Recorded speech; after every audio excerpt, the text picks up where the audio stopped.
Rain pattered gently against the cracked window pane of the small hospital room, where Lila sat alone, watching droplets race each other down the glass. The grey sky seemed to mirror her mood, heavy and uncertain. Her wheelchair, once a lifeline, now stood as a symbol of everything she had lost. The left wheel rattled, the right brake was jammed, and every movement felt like a battle.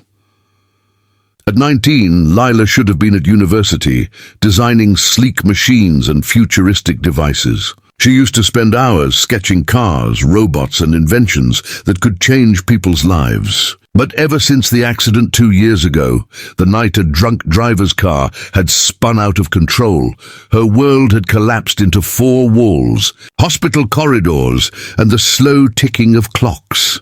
Her mother, exhausted from double shifts, still tried to smile every morning, bringing Lila tea and pretending everything would get better.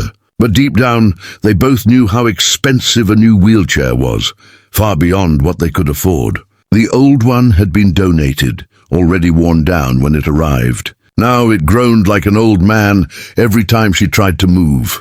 Still, Lila refused to give up entirely. She placed her sketchpad on her lap, flipping to a page filled with drawings of a dream chair, not just a wheelchair, but something extraordinary: smooth, silent wheels, adjustable controls, solar panels, and even a feature that allowed slight elevation for better mobility. It was more than just a design. It was freedom drawn in pencil lines. But when she looked from her drawing to her broken chair, her heart sank. Dreams didn't fix real bolts, and hope didn't replace batteries. A sudden jolt of pain shot through her hands as she tried to push the wheels again. "Come on. Just move," she whispered, frustration building in her chest.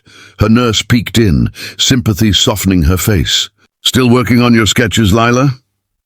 Lila nodded faintly. "One day, someone will build something like this." The nurse smiled sadly before leaving. As the door closed, Lila looked again at her dream design and sighed. She didn't know it yet, but her words were about to come true. Someone was going to build it. And when they did, her life would never be the same again. The next morning, the sound of clanging metal echoed from the hospital's back alley. Lila, curious and tired of staring at white walls, rolled her broken wheelchair toward the noise. Every push made the wheels squeal, but she kept going until she reached the maintenance area. There, crouched beside a rusted scooter, was a young man, covered in grease, his hands working with delicate precision. He looked up when he heard the screech of her chair. "Whoa, looks like that thing's been through a war," he said with a grin. His name was Evan, a 24-year-old mechanic who volunteered at the hospital to fix equipment for free. Lila smiled faintly. "You could say that. It's older than I am." He laughed softly, then walked closer to examine it. "Mind if I take a look?" "Sure," she said, her tone skeptical. "But it's beyond saving. Everyone says I need a new one." Evan crouched beside the chair, turning the wheels, pressing the brakes and studying the wiring. "Maybe it doesn't need to be new," he murmured. "Maybe it just needs someone to believe it can still work." Lila blinked in surprise. No one had spoken about her chair, or her, like that in a long time. He continued, "You know, machines are a lot like people. They break, but that doesn't mean they're finished. Sometimes they just need the right hands." For the first time in months, Lila laughed. A real laugh. "Oh, you sound like a philosopher with a wrench." Evan grinned. "Maybe I am." He promised to take the wheelchair to his workshop nearby. "Give me a few days," he said, "and I'll see what I can do." "No charge." Lila hesitated. "Why would you help me?" "Because someone once fixed my old bike when I was broke," he said, wiping his hands. "It changed my life. Maybe it's my turn to do the same." She watched as he carefully loaded the chair onto his small truck. For the first time, hope flickered inside her, fragile but bright. As the engine roared to life, she whispered, "I hope you can fix it." Evan smiled from the driver's seat. "I don't fix things, Lila. I rebuild them." And with that, he drove away, unknowingly carrying the first step toward transforming her entire future. Evan's small workshop sat at the edge of town, a cluttered haven of tools, wires, and unfinished dreams. The moment he rolled Lila's battered wheelchair inside, something in him stirred, a challenge, but also a purpose. He didn't see a broken chair. He saw potential. He set to work immediately. Every screw he tightened, every wire he reconnected, carried the weight of Lila's hope. Days turned into nights. The air smelled of metal and engine oil, the rhythmic hum of machinery filling the silence. Evan sketched out new blueprints, drawing inspiration from Lila's sketches she had shown him. Her imagination amazed him, the way she had designed mobility with elegance, comfort with style. He decided not just to repair her chair, but to rebuild it exactly as she dreamed.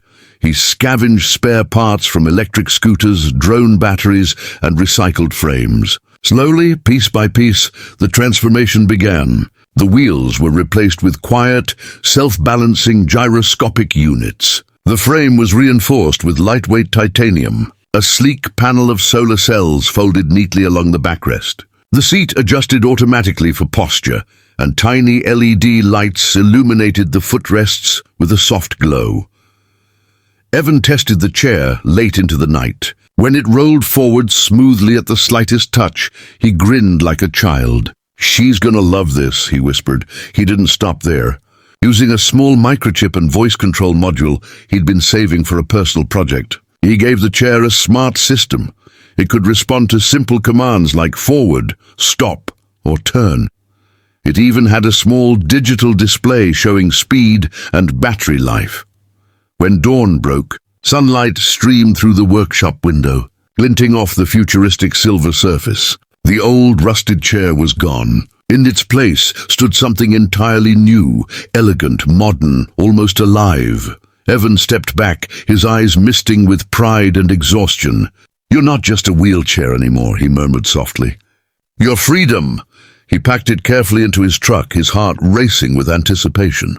He couldn't wait to see the look on Lila's face, the moment she would realize that her dream sketch had come to life. What he didn't know was that this simple act of kindness would not only change her world, but his too.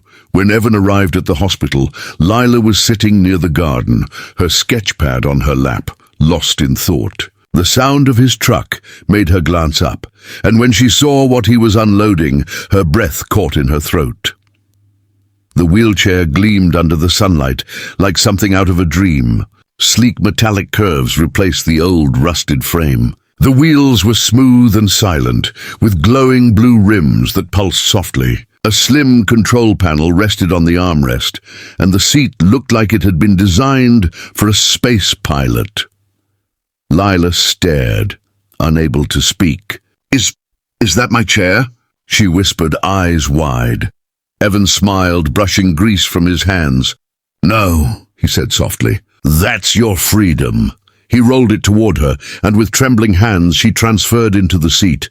It adjusted automatically to her posture, humming gently as it powered up. The soft light reflected in her eyes as Evan explained, "It's voice-controlled, solar-powered, and self-balancing. It even remembers your preferred height and speed." Lila's eyes filled with tears. "You built all this?"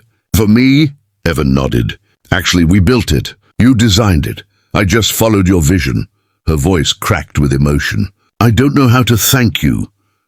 "You just did," he said with a grin. When she whispered forward, the chair moved smoothly across the pathway.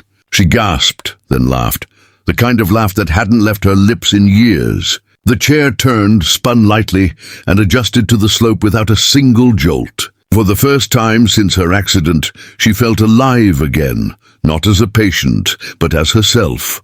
Nurses, doctors, and patients gathered around, watching in awe. Phones came out to record the moment. A local journalist who happened to be nearby started filming, amazed by the futuristic creation. Within hours, the video spread online like wildfire. A week later, a major tech company reached out to sponsor Lila and Evan's invention, offering to produce it on a large scale to help others with disabilities. As Lila looked at Evan that evening, tears of joy glistening in her eyes, she whispered, "You didn't just fix my wheelchair, Evan.